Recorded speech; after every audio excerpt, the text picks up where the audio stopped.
thank you for coming out to Historic Landmarks Preservation Commission.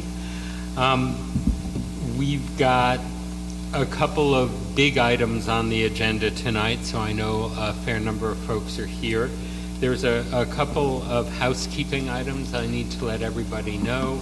Fire exits either way, bathrooms that direction. I'd ask that you silence your cell phones. If you need to talk amongst yourselves, please take it outside one way or the other. You certainly know that the room we started in is available. Also, I think I should introduce myself. I'm Mark Grunblatt. I'm the chairman of the commission. If members would introduce themselves, and I think you need a microphone, Alan. Alan Baer. Julie Edelson Safford. Jane Birmingham. I'm Lori Hughes, I take the minutes. Dan Gartenstein, Assistant Corporation Counsel. Leslie Melvin. Scott Davies. All right, and I'd like to issue a official welcome to Scott Davies, who's joining us for the first time. I know you are recently sworn in here, but you were at our last meeting. Yes, and I've watched some of the other meetings that are on the YouTube. All right, I want to make sure you feel ready to jump right in and help us make decisions here tonight. Thank you kindly. Let's see. First order of business is minutes from last month. I think these were handed out in our packets. Has everyone had a chance to take a look at them? You didn't? Okay. Was it, so it was emailed? Okay. Do people need a chance to look it over? I don't. You do? No. No? I read that. I didn't know. Okay. And I did see the email that it was recorded incorrectly in the minutes from last month that Melissa and Leslie were to approve the motion to deny a certificate of appropriateness. That is, okay, so that's one correction that has been submitted.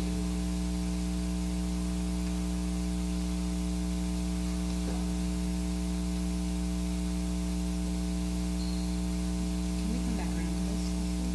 All right. It should be long. Yeah. It's several pages. Okay, we'll give you some time to flip through. All right. All right. At this point, we have an open forum for those who'd like to address historic preservation in general before we start going through specific items on our agenda. If anyone is here who would like to just address the board in general, I'd ask that you try and hold yourselves to a couple of minutes and make sure you're addressing the board, not anyone else specifically in the room. Is anyone interested in taking advantage of that open forum? The mic is yours.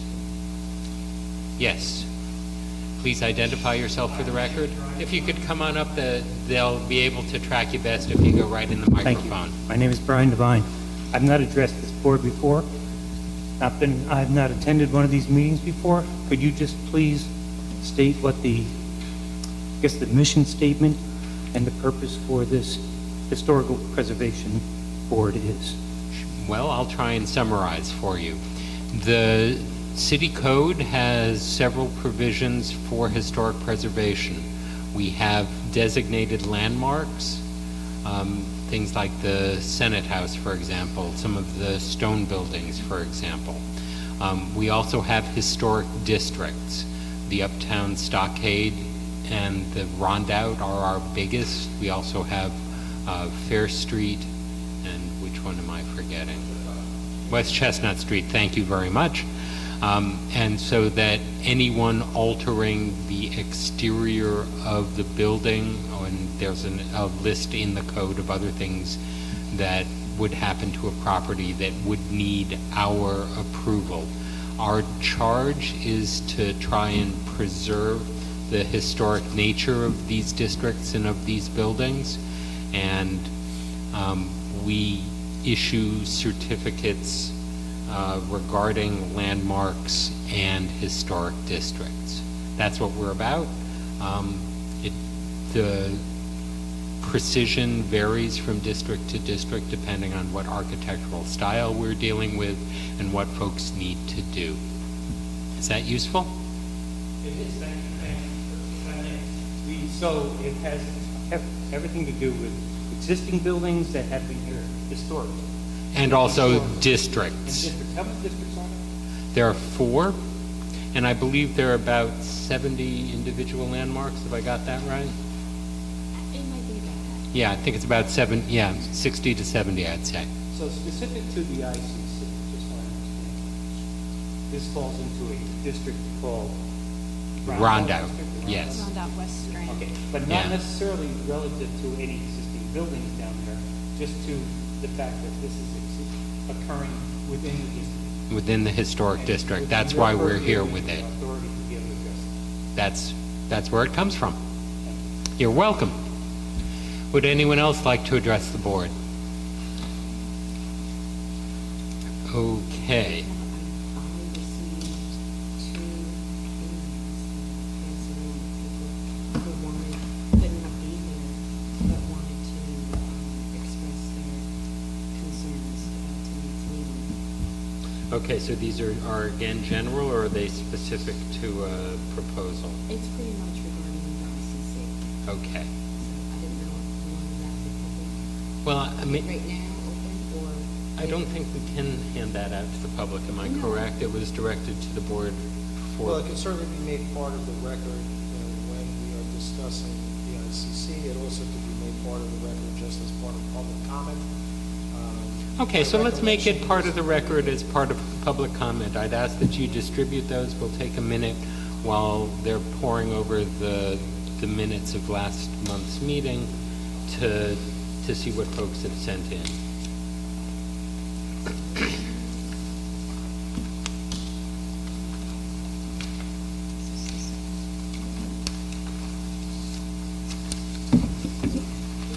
Okay, this is.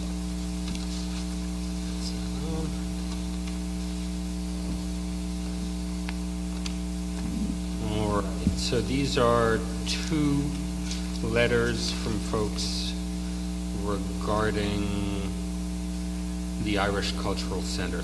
Please take a minute.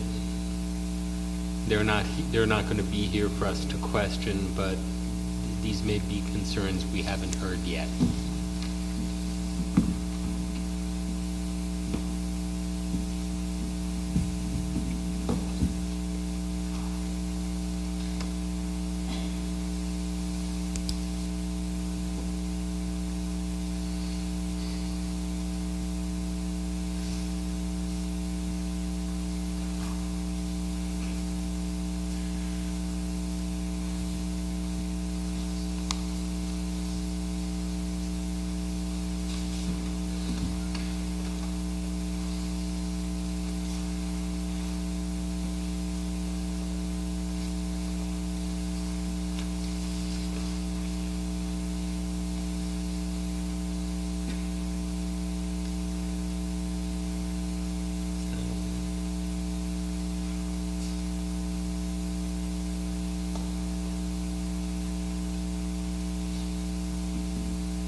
Try and narrow that down that way.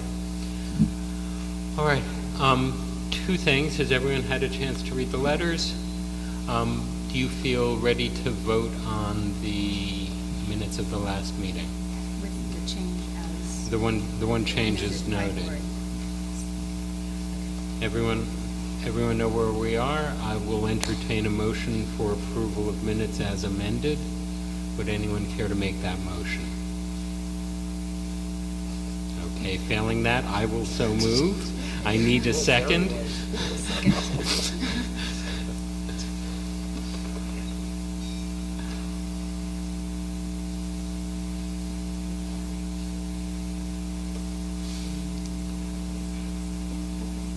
All those in favor? Aye. Any opposed? Nope. Okay. Thank you. So we're going to start in with the first item of old business. That's the Cultural Center.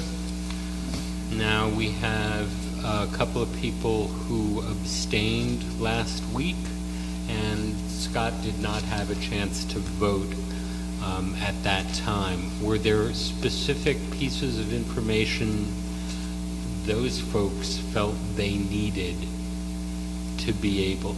I And just Jen- wanted to add, I was absent, so I and you were, didn't vote so either. you weren't here either? Are there specific pieces of information that are abstenters, or either of the folks who didn't have a chance to vote on it last month would like us to address right off the bat? Well, I did have a question regarding design. I don't know, we went over materials last time, right? Yeah. Before that, yes, when you were Before- here. Oh, okay. There's been, I thought I read in the minutes that the materials were brought in, maybe that was before. Was that last month? that was, yes, they actually physically carried them in this Yes. last month. Okay. We should invite Mr. the applicant up. Do you have those with you? Okay, Yeah. that would be a specific help for us here. If you could bring them forward, it's a little awkward. Alan, if you could help hand them over the railing? No, he should be joining us, as the applicant. at this Okay. Oh, that's a good idea. Why don't you come on in and bring it all with you?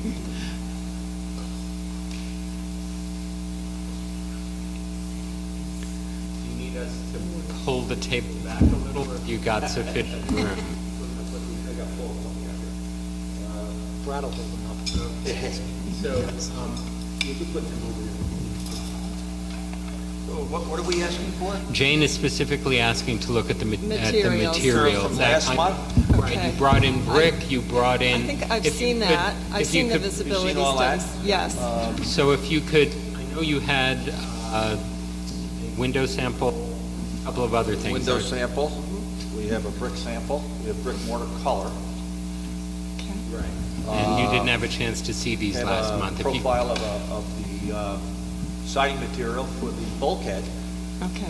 board and batten material, matte finish, Okay, good. okay? None of the colors have been proposed, we'll come back to that. And I understand there's going to be red mortar That's correct. between the brick. What color Yeah, red is that? let's see, pomegranate. We're going to try to make it a monochrome Okay. color, which is, you see it on a lot of buildings in Kingston.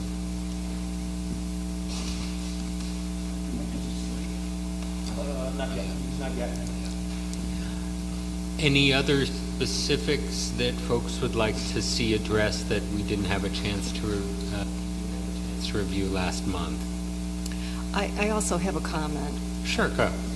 and it's dealing with the facade that's facing the west strand, the southerly facade of the building. I noticed that the Bluestone goes up to the second floor, the first balcony. And I just wondered why you decided to do it that way instead of just having the Bluestone as a foundation, which I thought would be more historically correct. You want me to answer that? Well, it was a design decision. We felt that that level had a unique condition of being mostly subterranean. Uh-huh.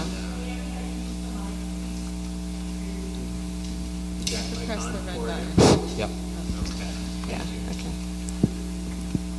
That level is for the most part a subterranean level, and it is a base level. So we felt that it was appropriate to clad the entire surrounding of that was going into the ground, into the grade on both the east and west sides, Uh-huh. and give it a kind of a monolithic stone base at that level. Okay. A replicative foundation. Yeah, Right. yeah. Foundation, the bluestone, typical bluestone foundation from the area. Yeah, and if you look Right. at the one of the, I'm going to get into this later on Uh-huh. when I start talking about the project, the Delaware and Hudson Canal Paymaster's house has an entire stone base at the ground level.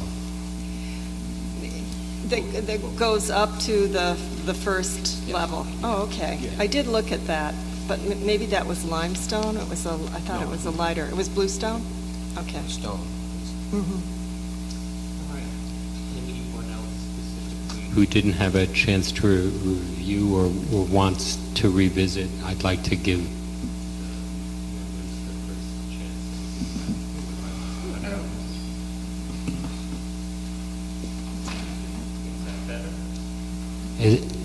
okay, yep, now I can hear myself. I'd like to address the design. I don't know if we're doing. Yeah, lean. I would like to address the design. We're ready to go ahead to that. Any other specifics? Okay, I had something I wanted to present, but if we Oh, want to do it in oh. a different order, that's fine. No, So if whatever I- order you want to do it in. I'd rather you present first. Yeah, I'll let you go ahead and give us your overview. And so everyone here can hear it as well. Thank you kindly, Brad. Okay, if that's, Yeah, I think Okay. that's that may address some of the I was questions gonna as say, well. It's a little windy, but. You have letters with regard to the Irish Court for something? Yes. Get a copy of those letters. Absolutely, they're part of the record, yeah. Yeah. Handed hers over, and that's okay.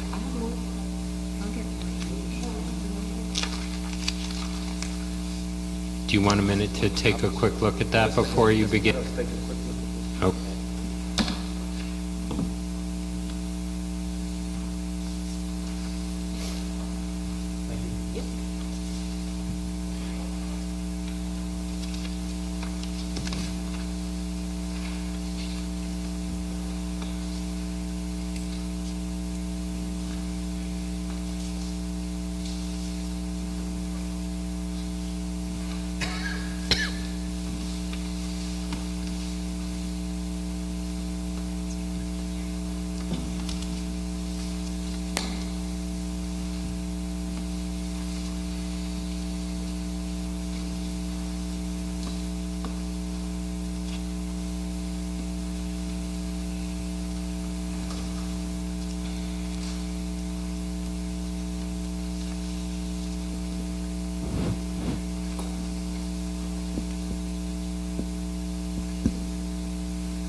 Okay.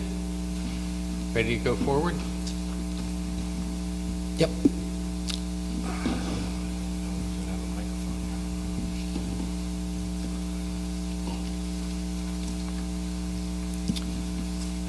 Thank you for hearing us out tonight. I appreciate the time and effort and energy that's been put into the process.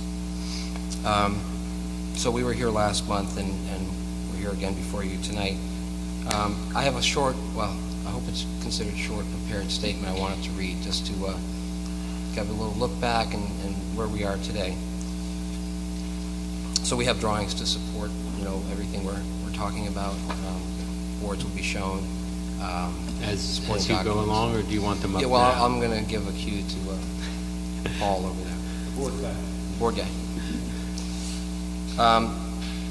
So, as invested, concerned members and stakeholders of the community, the ICCHV applicant, Ancient Order of the Hibernians, and its design team of engineers, planners, and architects have listened and responded for the past 2 years to the public, to neighbors, and to agencies and officials. We have met with the planning board at least a dozen times, and other agencies on multiple occasions. All told, to date, the applicant has presented to and listened and responded to a minimum of 6 local, county, and state agencies, including the Kingston Planning Board, KPB, Zoning Board of Appeals, ZBA, New York State Historic Preservation Office, SHPO, Ulster County Planning Board, UCPB, Heritage Area Commission, HAC, and I understand some members are here tonight, and the Historic Landmarks Preservation Commission, or HLPC. The KPB has extensively reviewed the proposed project and clearly voiced their concerns. We, as the applicant, have in turn provided comprehensive, detailed responses each time. The subject property has been toured by officials from the UC and Kingston Planning Boards and the Heritage Area Commission. Initial objections to the first design as being too industrial were heard, and the design team took several months to make revisions that drew much more directly upon local precedents and materials. There were parking concerns, and the applicant took care in developing a detailed plan that the KPB determined was workable. Indeed, the recent ascent of Hutton Brickyard Smorgasbord as a shopping and concert event destination for well over 15 times the number of visitors ICCHV would ever host at once demonstrates the real-world workability of a combined shuttle and municipal parking plan. An extensive, detailed environmental assessment was prepared by a highly respected planning firm, furnished and presented to KPB, and its completeness confirmed by a unanimous negative declaration vote earlier this year. The Zoning Board of Appeals reviewed the proposed use and area and determined by a 4-to-1 vote that the cultural center required no variances and was properly zoned in the West Strand sub-area. This approval was affirmed by the courts. It should be noted that the zoning code allows for construction right up to the side lot property lines, up to 4 stories in height and in excess of an additional 2,500 square feet of built area that we're proposing on the site. As of right, the applicant property owner could also have built much closer to the Abeille Street property setback, but this approach would have been inconsistent with the street pattern and was never considered. Instead, the proposed 3-level structure, which is technically 2 since the theater level is mostly a below-grade basement as defined by the New York State Building Code, is set back from the east side property line by 6 feet, the west by between 11 foot to 14 foot along its length. The center's activities are primarily oriented towards the public and commercially active West Strand side, where T.R. Gallo Park, the Maurice Hinchy Promenade, a municipal parking lot, shops, restaurants, and cultural and boating activities all welcome visitors and residents alike. In response to Planning Board, Heritage Area Commission, and SHPO concerns, the building was reduced in width, height, and even program use and occupancy, specifically removing the banquet hall function, a number of seats in the theater, removing one of the 2 kitchens, and reducing the restaurant and pub areas and seats. Importantly, it should be noted and recorded that these revisions over time, in response to these 3 agencies, and in anticipation of building safety's involvement in the review process, did involve and address the scale of the applicant's fully complying proposal. It is further noted that nowhere in the zoning code's Chapter 45, Article 9, which describes the powers and duties designation procedure, districts, review procedure, and preservation permit for change guidelines for and of this body, the Historic Landmark Preservation Commission, in over 3,000 words does the term scale appear, not even once. This criteria set is the purview of the KPB, the ZBA, SHPO, Building Safety, and the HAC. 1 year ago, the Heritage Area Commission went through an extensive 43-point development policy list with the applicant. Out of the 43 points, 16 were confirmed, 26 determined to be not applicable, with only 1 point receiving comment, that regarding the proposed scale. After that review, and as earlier described, the applicant made reductions in scale that allowed the center's core vital functions to be viable and maintained.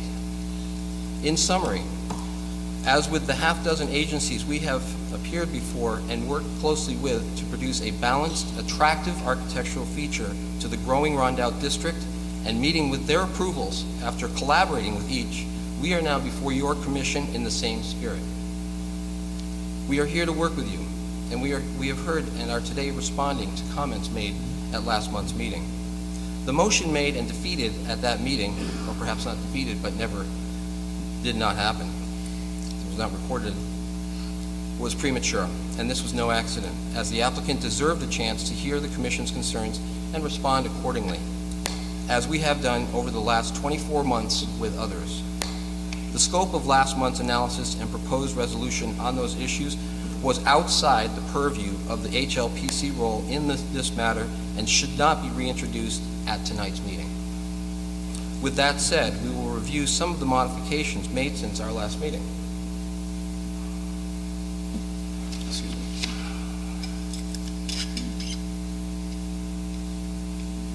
Paul, you can put those up, please.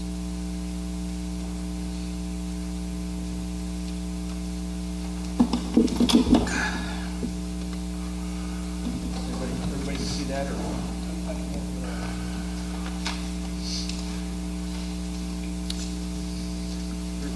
For the camera, I was just asking if that's possible. Your question, for the camera is not a question, but For viewing purposes, Do you need a close-up? Is this what you're requesting? Do you have a zoom on that? yeah, I got it. It's much better now. I just didn't want to have. Am I in the way? No, you're fine. Okay. Okay. Design revisions. Finding the right balance between and choice of industrial, residential, commercial, and modern and period-inspired architectural design has been our challenge. As we all know, one building cannot and should not attempt to be all things, thereby risking overreach and a lack of clarity. After the first industrial and I'll call it modern Irish design was shelved, we turned to two significant local inspirations: the 19th century architect Calvert Vaux and the previously standing D&H Canal Paymaster's house. We heard the commission members' primary concerns expressed last month regarding the application of and use of historic details, the level and type of ornament, and the pattern of fenestration. In response, we have made adjustments, subtractions, and selective additions to the building's facades. 1.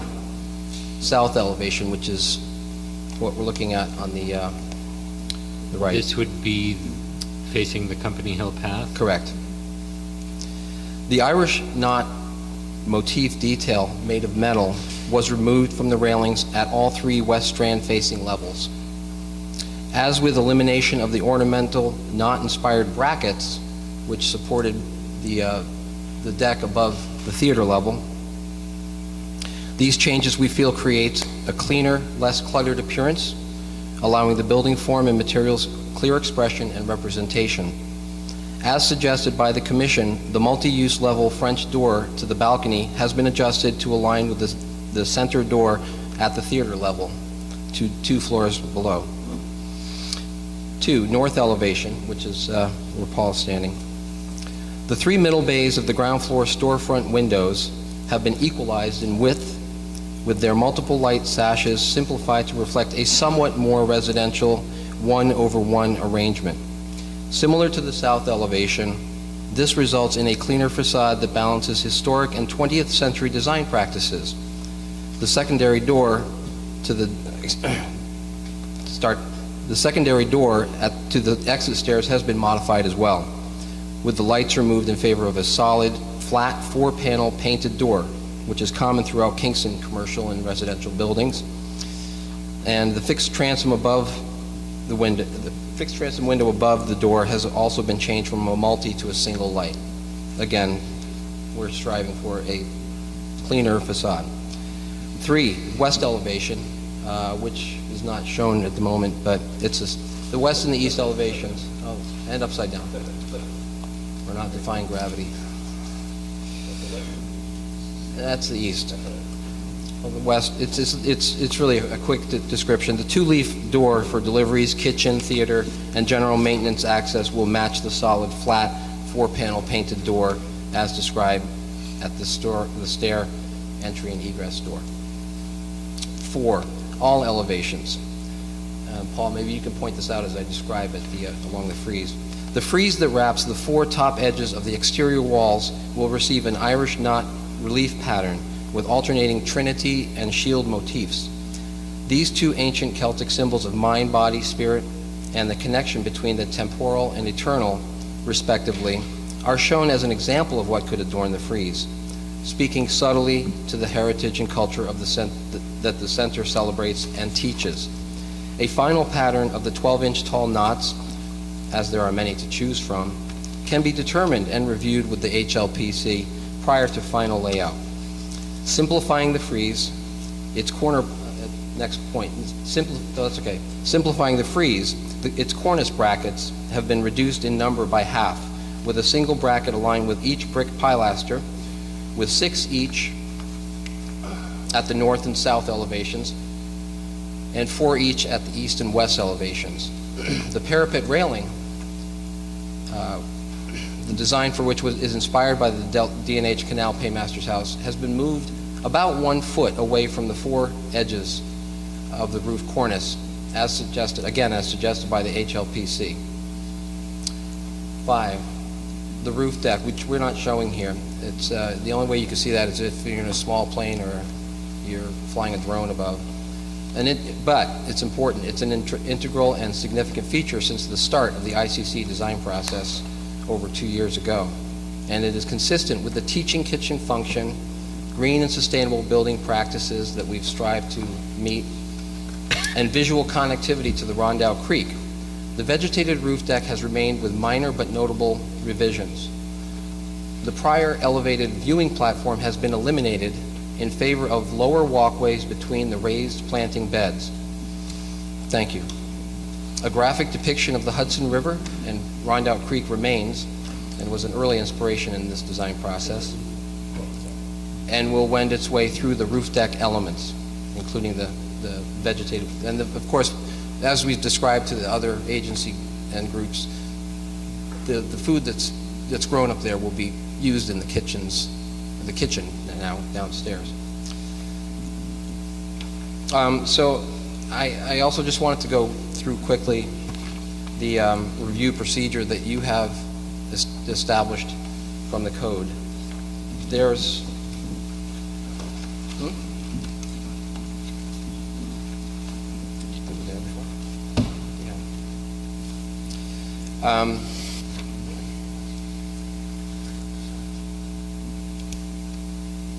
okay, well, I think maybe I missed talking about one additional feature on the east and west facades, which is the addition of 2 intervening pilasters that break the facade up into like 3 equal portions.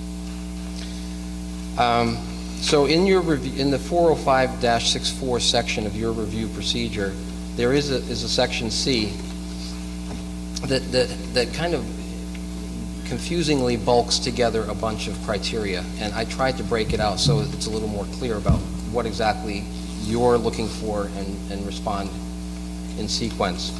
So Part C of that section says all applications shall be considered by the Commission on at least the following points, these points to be used as a basis, where relevant, for establishing relationships to the external features of buildings in the immediate neighborhood. And I'm just calling them A, B, C. A, building height in relation to surrounding buildings. consistent as demonstrated by massing model views, which you've seen, depicting structure heights from West Strand up Company Hill Path and residential buildings on Albeal Street. Now, this building obviously has two very different faces, but I think what the visual impact shows and its views show is a consistency from both sides, where the Albeal Street side, this building is not a tall building. It is in fact lower, quite a bit lower than the house, the mansion house to the east. And so it's consistent on that level. And then on the other side, where you drop down to the basement level, if you want to call it, it's a walkout basement essentially as far as the code is concerned. That, from that viewpoint, that vantage point, the several views in the visual impact study indicate that that is consistent going from the Victorian Row up to the top in the old synagogue. It is, you could draw a line from the top of the roof lines. B, relationship to nearby roof shapes. I think maybe I skipped ahead to that. Consistent as evidenced by neighboring flat-top Victorian masonry structures along West Strand and Broadway, and variety of roof forms and period architecture examples along Albeal, Wirtz, West Union, and Post Streets. C, relationship between the width to height of the front elevation. Well, this is unique. It has two unique front elevations addressing two unique conditions, with both width and height consistent in relationships at each side, and proportional to different conditions, topography, and streetscapes. D, size, proportion, and spacing of openings within the facade and elevations exposed to view. Consistent layout of door and window openings based on interior functions, orientation to street facades, and side exposure, privacy considerations, and sound considerations, building circulation, and connection to entrance levels facing West Strand and Albeal Street. The greatest expanse of glazing is on the south elevation, facing away from residential buildings and oriented for maximum passive solar gain during winter months. E, rhythm of spacing of buildings and building elements on the street. Again, I would refer back to the visual impact study, where if you look at the views that show the West Strand side, or the Albeal Street side for that matter, there is spacing. Once you get beyond the row house, wall to zero lot line,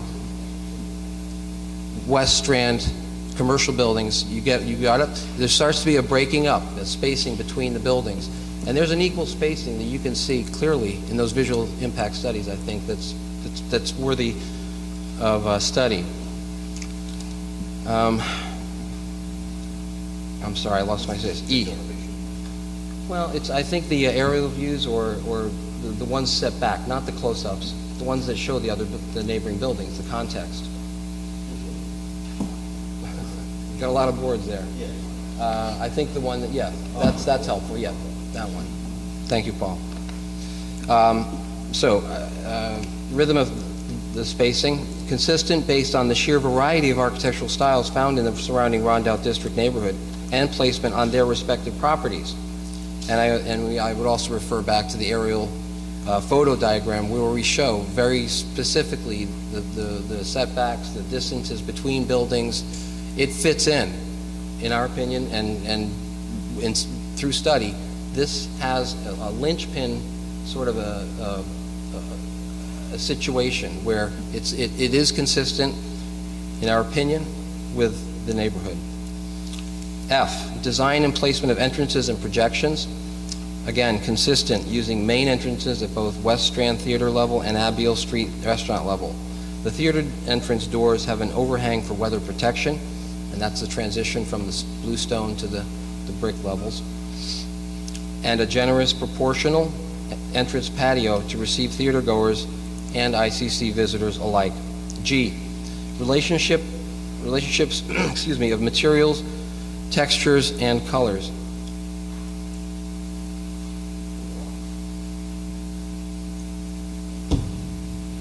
Consistent with locally sourced indigenous brick, Catskill Mountain bluestone, custom fabricated metalwork by local craftsmen, and historic paint colors to be determined and approved by the HLPC. I'm almost done. H, Relationship of architectural details. I think I've gone over this with our inspirations, but I believe this is consistent, largely consistent with historic precedents and building types and architects that have practiced in the Hudson Valley and Kingston specifically. Continuity of walls. I call this one the only one not relevant because we are not a zero lot line adjacency. J, relationship of, and again, these letter designations are mine. They're not, but they're trying to pull out. It's a confusing jumble Listed, in there. yes. Yeah. So that's just my system. J, relationship of landscape elements.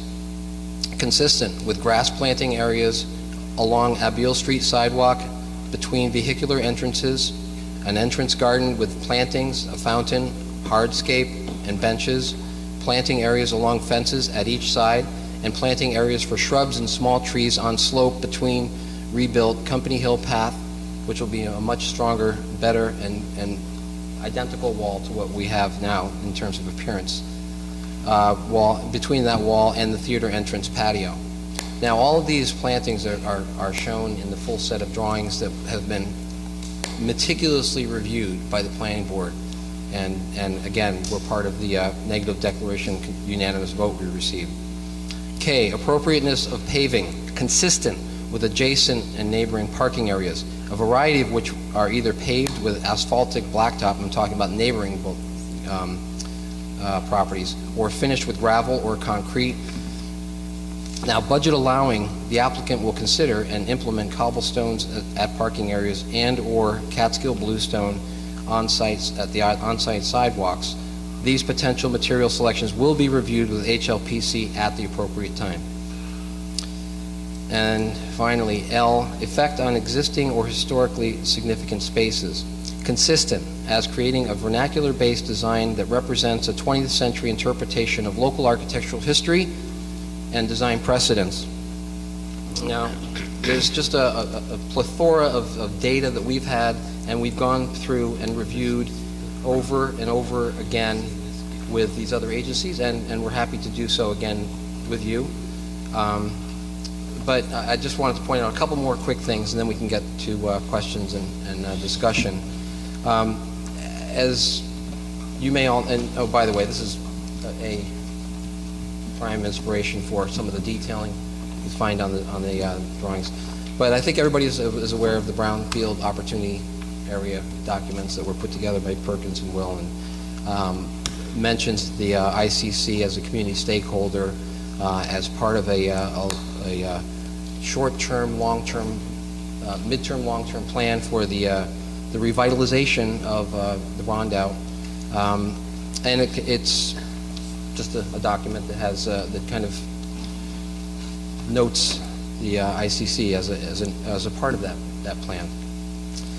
And that's really it. Bob, if you have anything you want to add.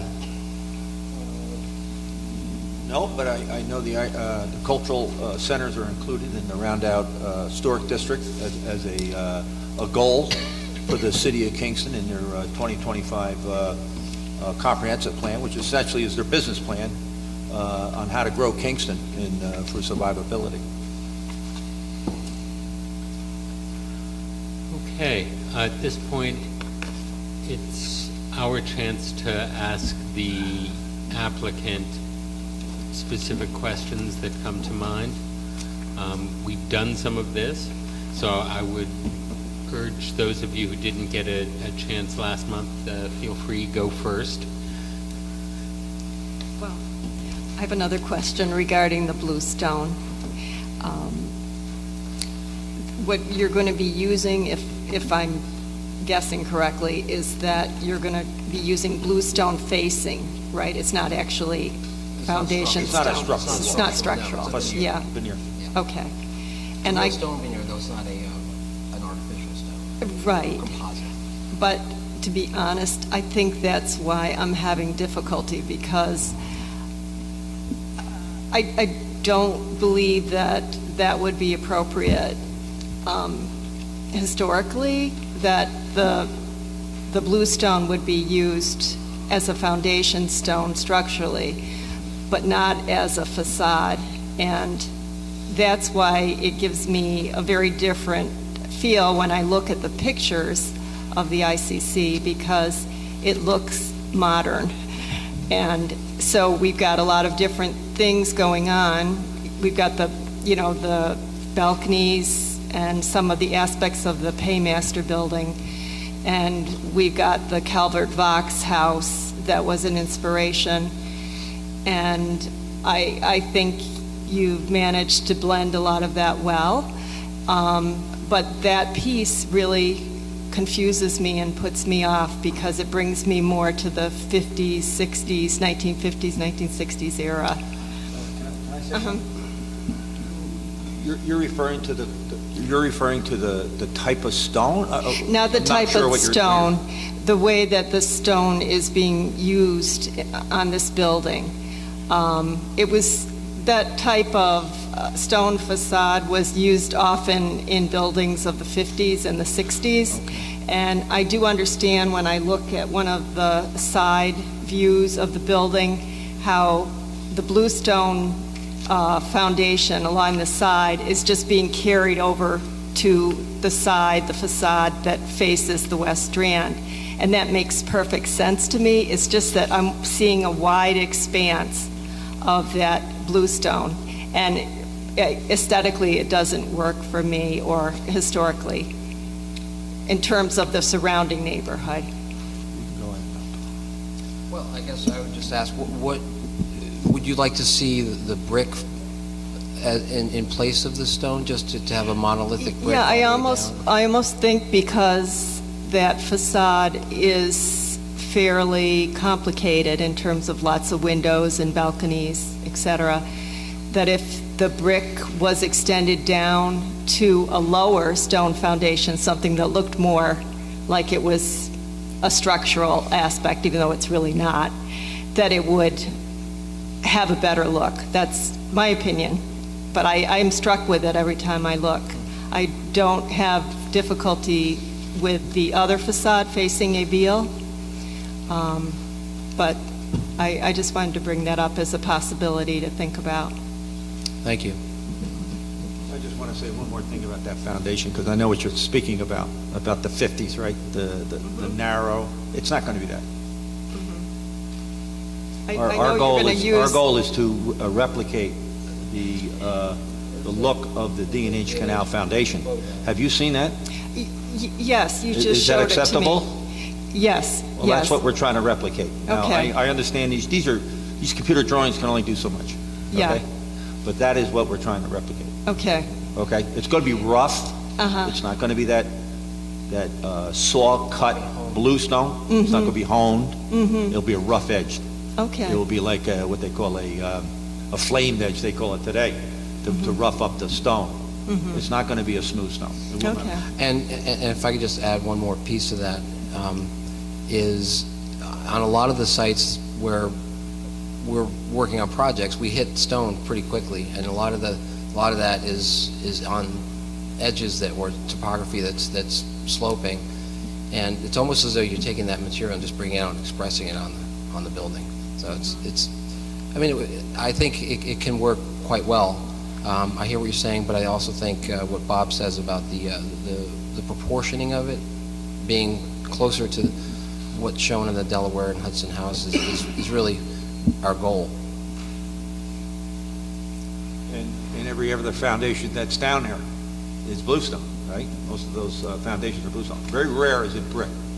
Brick is a problematic thing, Yeah, because it acts as a sponge, okay, from a, if you put brick in the ground, it's going to absorb. Oh, I'm not suggesting that. Okay. I was just suggesting a lower facing of the bluestone, which would be the height of a typical foundation versus going right up to the second floor. Well, here's the thing. If we did that, then we still have that material on there, but now we've added kind of an extra stripe, if you will. If we bring that brick down, right now where that deck is at the, we'll call it the Abbeel Street level, the restaurant level, that's a natural place for that stone to end, right under that overhang. Now, if we brought that down, if we had a line, say, running through the midpoint style of the doors, then you have one more line of activity, whereas this is, defining the entire floor with the stone material. Just a thought. Okay. All right, does anyone need to look at the photograph of the paymaster? Have you seen that, Scott, for example? Okay. You've seen that, I'm sure. Any other specific points folks want to bring up here on the board want to bring up to the applicant? Any other questions, any other issues?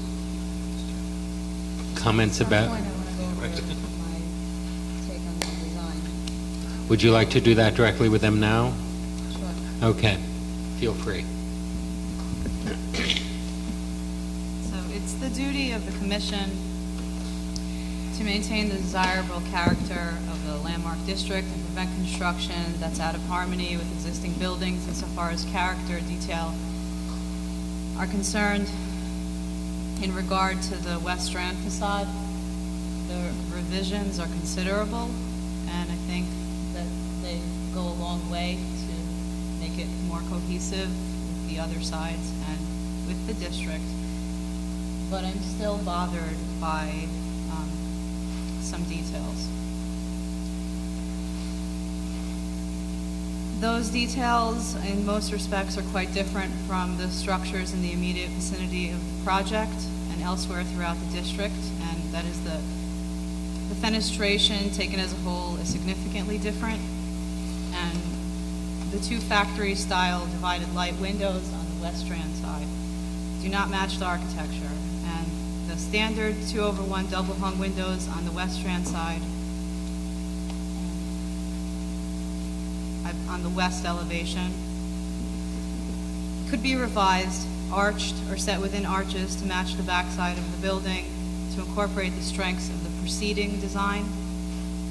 This will achieve an even more cohesive impression with the Abele side, with the neighboring buildings, and in respect to the view from the Rondout Creek and beyond, which, as everyone here has heard many times, is one of the most treasured and depicted identifiable architectural landscapes of Kingston. The form and specifically the depth of the proposed building, as revealed by its profile, 83 feet long from front to back, and its size in this setting relative to its neighbors is imposing. In reviewing all the plans for this project, this board before me, and for the short time that I've been here, has maintained the idea of a continuity of the streetscape and of a more cohesive design. You have gone a long way towards that cohesion. Yet I feel that it's still not there, and I believe that these factors are even more significant than the size of the building, and it would be far less imposing if the incongruities in the fenestration from the north to the south sides were diminished.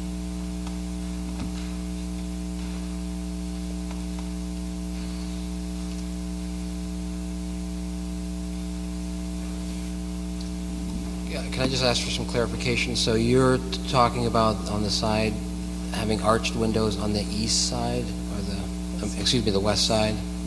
The south side? And the west side. Arched There's that windows? one window on the west side, I believe, that is just a double hung, and Mhm. there's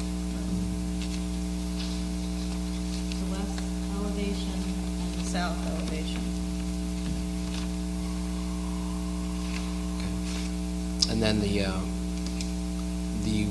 windows at the restaurant level? I believe they're behind the bar, or the bar is in front of them. I understand why you made them that way, but they don't match the rest of the architecture.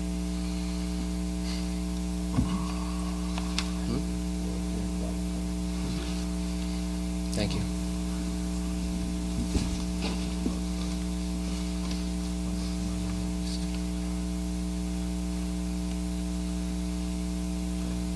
Discuss for that, or are you looking for a specific response?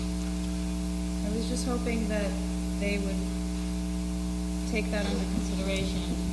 They've done a lot to make it, to meet our comments. Do you think that that is so important? Because there's going to be the view from the Abele Street side, and there's going to be the view from the Strand side, and there's not a lot of opportunity to see both views together.